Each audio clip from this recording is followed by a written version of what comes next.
welcome to the brand new Mazda 3, which as of July 2019 has just gone on sale in South Africa. We were given an exclusive pre-launch drive, and I must say, I have enjoyed it.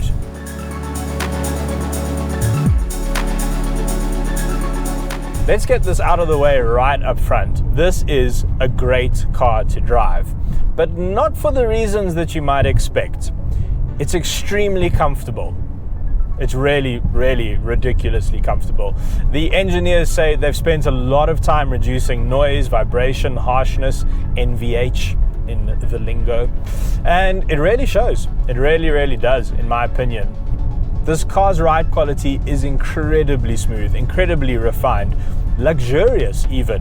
Yeah, I think it's luxurious. I'd actually say it's luxurious.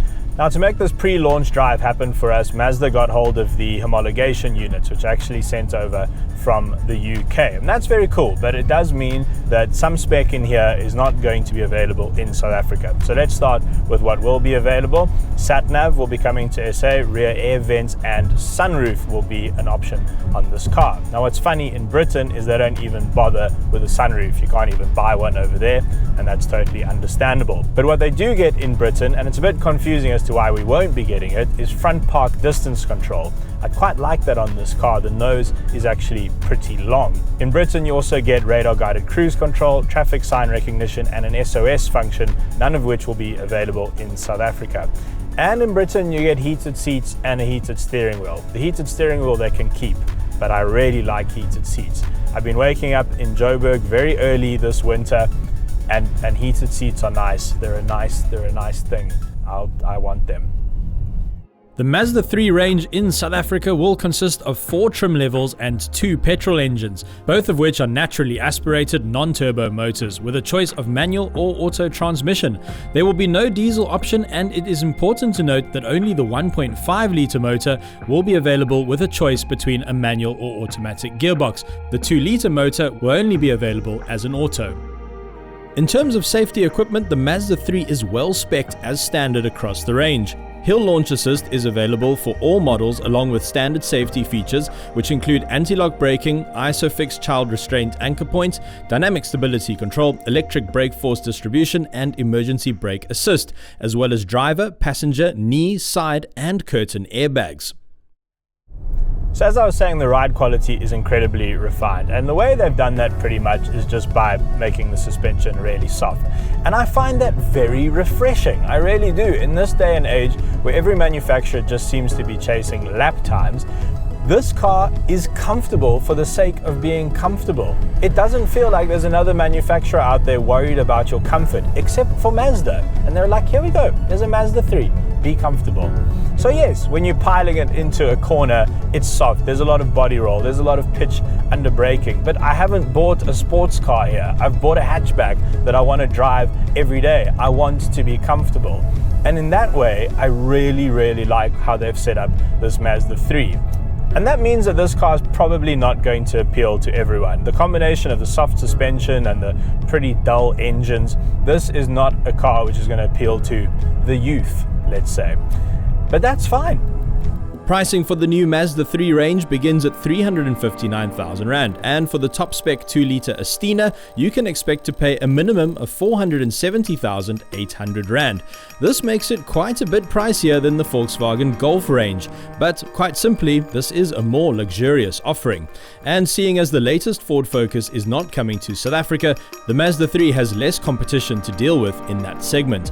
The car is sold with a 3-year unlimited kilometer warranty and service plan. And I think we have to talk about the looks, because this is a very good looking car. It looks good in photos, it looks good in the metal. I'm not entirely convinced by the sort of rear C-pillar area. It's a very large sort of piece of metal, and it creates quite a big blind spot actually over your left shoulder, which is a little bit of an issue for me. But otherwise, this is a very beautiful car. In fact, I feel right now that this is the best ride quality in the segment. And like the ride quality, I feel like this interior is the best interior in the segment. Maybe I'm just a sucker for leather surfaces, but It is beautiful in here. Leather on the dash, leather on the doors, the beautiful leather steering wheel, contrast stitching all over the place. It looks like an interior which costs twice as much, and that for me is a mark of a successful interior. And the infotainment system is quite interesting in that they've stuck with physical buttons. They've basically copied Audi here, this layout. Not gonna lie, it's pretty much just a facsimile of the old Audi system. But Audi have gone back to touchscreens now for the new Q3, for instance. Whereas here, the infotainment screen is set very far in the dash. I can't actually reach it, and that's not because I have short arms. It's intentionally, far in the dash. So you can't touch the screen, no touchscreen over there. Everything is controlled down here with the jog wheel and the shortcut keys. And I prefer this, I really do. I love that the controls are down by my hip. And touchscreens are cool and they look fancy and they're very modern, but give me physical buttons any day. Right, so I suppose you want some sort of conclusion. Well, I feel like this is a very good-natured car. I know that sounds really weird for a car to be good-natured, but hear me out here. It's like a Labrador with wheels. It feels like it wants to be your friend. It feels like it wants to look after you. It's a little bit dull and a bit slow, but if you want fast and energetic, then get a border collie or something. Okay, I think I've stretched that dog metaphor quite a lot. But it does feel like this car has been designed to make your life better and definitely more comfortable. And I really, really like that about it. I really do.